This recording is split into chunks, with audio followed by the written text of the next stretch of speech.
Mr. Morgan, anything you want to say? Yes. What is 24 months?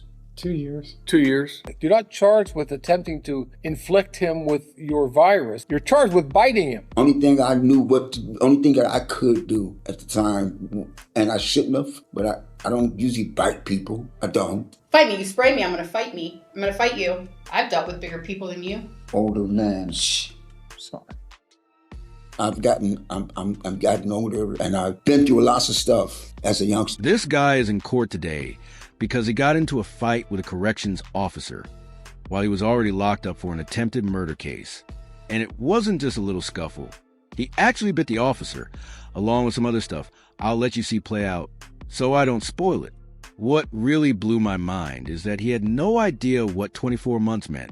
I'm sitting here wondering, am I crazy for thinking this is basic common sense? 2 years is 2 years, right? And honestly, the way he talks and carries himself in this hearing just makes everything look 10 times worse. Drop a comment and let me know if I'm overreacting, or if this is just common sense. But yep, let's get into it. Showed that on May 16th, 2024, inmate Benjamin Morgan was out of place. A simple institutional violation that Corrections Officer Stephen Bills tried to remedy by asking the defendant to simply go to his cell and shut the door. A command that the defendant refused repeatedly, over and over and over again. Nearly 20 times, Officer Bills calmly gave the defendant a command to lock down. He refuses to do so, and so he gets hit by a short burst of OC spray, pepper spray. A signal 3 is then called. Officer Nard, Corrections Officer August Nard, who's already en route to K Block to the defendant's cell based on the earlier request for assistance, hears the signal 3, starts running, and arrives at the defendant's cell as Corrections Officers Bills and Garcia are fighting over the door with inmate Morgan. And what did inmate Morgan do the entire time? I'm a good fighter. Fight me. Fight me. You spray me, I'm gonna fight me. I'm gonna fight you. I've dealt with bigger people than you. Older man. Sorry. He was combative and resistant the entire time. They had no choice but to do what they did. Nothing was excessive. Nothing was unnecessary. The defendant was not entitled to use force back. He was not entitled to act in self-defense. The state has proven this case, and we ask that you return a verdict of guilty. Thank you. Thank you. Mr. Newberger. You've heard a lot of talk about rules, and you've heard testimony about force. I'm not involved with law enforcement except in the trial setting. And I am absolutely certain that I'm grateful that I'm not a corrections officer. Because in both videos, I see 3 corrections officers trying to do their jobs. People make mistakes, and it's up for you. It's before you to decide whether a mistake was made. But I've got to admit, when I watched that first video, I got angry. I got angry at Mr. Morgan. It took me a little while to get past that, to look at all the evidence. And you'll have all that before you, and you've had it all before you. But I got angry. Because if my daughters had been that disrespectful to a teacher, they would have been suspended, if not expelled. And I certainly would have punished them. But it wasn't Officer August Nard's job to punish. But what's irrefutable and unrebuttable are the 2 videos that you have an opportunity to see while you're deliberating. And you've heard all the evidence and the testimony. Mr. Morgan asks you to... Okay, I get it. The attorney is just doing his job, but I'm really not buying this defense. It feels like there wasn't even a real strategy from the start. No solid facts, just a bunch of words thrown out, hoping something would stick. Right away. It seems like this hearing is heading straight toward a guilty verdict just based on that. And if you listen closely, nothing he's saying actually explains what happened. He's just trying to soften the blow instead of denying it. And that almost never works in a courtroom. Even with the judge listening, you can tell he's not impressed. Drop a comment. What did you guys think of this defense? The defense here. You heard Officer Nard say there was a sound, a biting sound, a chomp. It broke the skin, it left a bruise. But watch the video. Watch it over and over and over again. Because what it will show you, and what the facts are, is the defendant refusing to comply with anything. And corrections officers doing what they needed to do. And based on that, I'd ask that you return a verdict of guilty. Thank you. In the matter of the state of Ohio versus Benjamin Morgan, the jury finds the following. As to count one, we, the jury, being duly impaneled, sworn, or affirmed, find defendant Benjamin Morgan guilty of assault as charged in the indictment. Additionally, the jury finds that the victim of the offense was an employee of the Department of Rehabilitation and Corrections. Anything before I pronounce sentence, Ms. Nicholson? There is no input from the victims. I will note for the record that he is currently incarcerated on a charge of attempted murder out of Cuyahoga County with an out date of August of 2028 currently.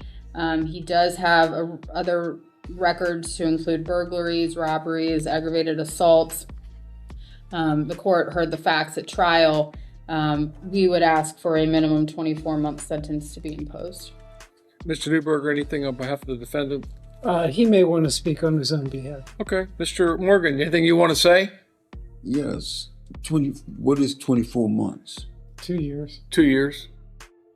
That's a recommendation. Is there anything you want to say on your behalf?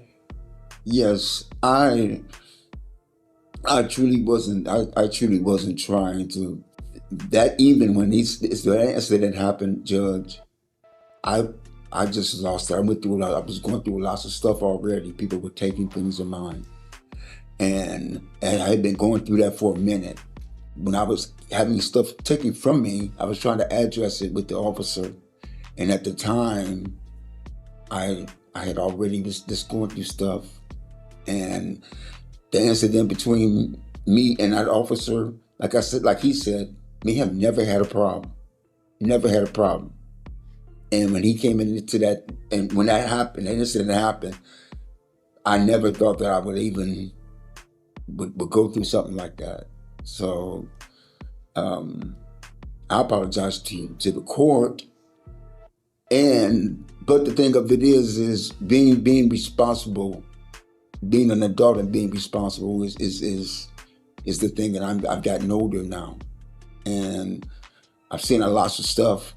So and then I'm going through a lot of stuff right now also, and I had been fighting some of the issues that I had been writing you, and that's probably was the cause of. Like the young lady was saying to you earlier, when she was telling you that we had to, the first lady that was here with her family, and she was telling you how she stopped and was changing her life and seeing things, and had to lead also the same way. I'm gotten older, and I've been through lots of stuff. As a youngster, I don't have a problem with facing if I know I'm wrong on something. As I'm older now, I don't have a choice but to face it. If I'm wrong, I'm wrong, and if I'm right about something, then I'm right. But I never attempted to want. I never wanted to harm him with my illness or anything else. I never meant that. To inflict him with the virus that your body carries, that would have been a more serious charge than what you're faced with now. Mm-hmm. But the thing of it is, Your Honor, like I said, I had been going through. People had taking things from me at that time, and when this incident happened, only thing that I could do at the time, and I shouldn't have, but I don't usually bite people. I don't. And so I apologize for that. Mr. Morgan, you talk as if there's been this big gap between this incident, because you even referenced this young lady this morning where there was a 15 or 20-year gap between her last offense and this offense. This offense happened 18 months ago? I mean, it wasn't like we're talking about something that happened 10 years ago. It happened 18 months ago, but you want me to believe that in this last 18 months, you have grown and matured and figured out how. I have. I mean, I have no choice. I mean, I have really gotten a chance to really take a look at All right. some of the stuff. Then the other thing is that you mentioned was that how you as a man need to take responsibility when you're wrong, right? Mm-hmm. Are you saying were you wrong here in biting him? Yes, sir. Yes, sir. Then why did we have a jury trial over this? They offered you 9 months in prison, in addition to add it onto your current sentence, and now we spent the last 2 days.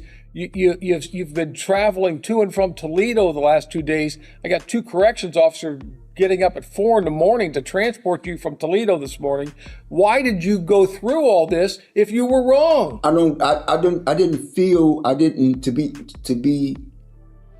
I found out by listening to all the things that you guys explained about what you call her. And then I started looking at it myself and started saying, well, maybe All right. Courts consider the statements made here today, the purposes and the principles of sentencing, the relevance, seriousness, and recidivism factors. The court does find that you're not amenable to community control. So the court is going to order a sentence of 24 months in prison, that to be served consecutive to your current sentence. The consecutive sentence is necessary to punish this defendant. It is not disproportionate to the conduct or danger posed by the defendant. And this offense occurred while the defendant was already incarcerated with the Department of Corrections. You have 0 days jail time credit on this 24 months. You are indigent for the purpose of any fines, costs, or other financial sanctions. You are subject to a mandatory period of post-release control. So on this offense, like what you're currently serving, the Adult Parole Authority will supervise you for up to 3 years, but not less than 1 year. If you violate that supervision, you can be returned to prison for up to 1/2 of the court's original sentence. If your violation is that you commit another felony, you can be returned to prison for 1 year or the period that you have left on PRC, whichever is longer. That time would run consecutive to any additional prison time you get sentenced to. You do have a right to appeal the jury's verdict and the court's sentence to the 12th District Court of Appeals. If you want to appeal, you must file your notice within 30 days of today's date. If you can't afford to pay for the transcript or anything necessary for your appeal, that can all be provided to you at no cost. If you cannot afford an attorney, I will appoint one for you at no cost. Ms. Nicholson, is there anything else? No, Your Honor. Mr. Newberger? No, Your Honor. A quick prayer for this attorney, because his client is making this way harder than it needs to be. You have to wonder if they even went over what to say before walking in. This is basic attorney-client stuff, knowing how to answer questions without digging yourself a bigger hole. Instead, this guy keeps dodging responsibility, saying he didn't intend to get the officer sick. But that's not even the charge. The charge is biting the officer, not his intentions or excuses. It makes me question what's going on in his head. At first, it sounded like just a physical altercation, which is bad enough, but now he's admitting he actually bit someone. That's a whole different level. Do you guys even think this dude understands how serious this is?